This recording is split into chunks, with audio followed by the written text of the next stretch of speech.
আসসালামু আলাইকুম। BD survey problems and solution channel থেকে আপনাদের সবাইকে আবারও শুভেচ্ছা জানাচ্ছি। আশা করি সবাই ভালো আছেন। তো আজকে আপনাদের সামনে আরেকটি নতুন ভিডিও নিয়ে চলে আসলাম।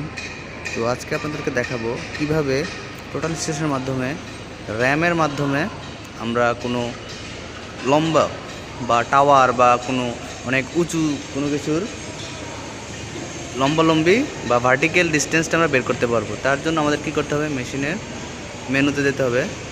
মেনু থেকে দেখুন র্যাম আমার আগে সিলেক্ট করা ছিল, র্যাম।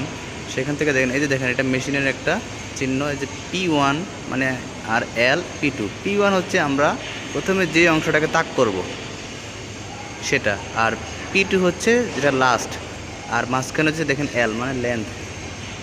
তাহলে আমরা কি করব, হরিজন্টালও শক্ত করে লাগাই দিব, ভার্টিক্যালটাকে আমরা প্রথমে একটা সিলেক্ট করে ফেলবো। সিলেক্ট করে র্যামে যাব। র্যাম থেকে আমরা প্রথমে কী করবো, যে র্যাম থেকে এন্টারে দেবো। এন্টারের পরে ধরুন মেজারে দেবো। প্রথমে মেজার দেওয়ার পর আমরা র্যাম অপশনে ক্লিক করব। র্যাম, এবার দেখুন এই যে এইচটি এখানে 00 আসছে। এখন একটা সাউন্ড হচ্ছে মেশিনে। তো এখানে আমরা ভার্টিক্যাল স্ক্রুটা এবার লুজ করে দেবো। দিয়ে আমার যতটুকু প্রয়োজনে, আমি যেখানে দ্বিতীয় পয়েন্টের যতক্ষণ না দিব, মনে করেন এই যে দ্বিতীয় পয়েন্ট আমি সিলেক্ট করে ফেলছি। এবার স্ক্রু করে দেবো। তারপরে দ্বিতীয় পয়েন্টে নিলাম, নেওয়ার পর এবার এই যে দেখেন স্টপে ক্লিক করে এই দেখেন এবার এইচটি হাইট কতটুকু আসছে, 3.5 মানে 3.5 মিটার আসছে আমাদের উচ্চতাটা।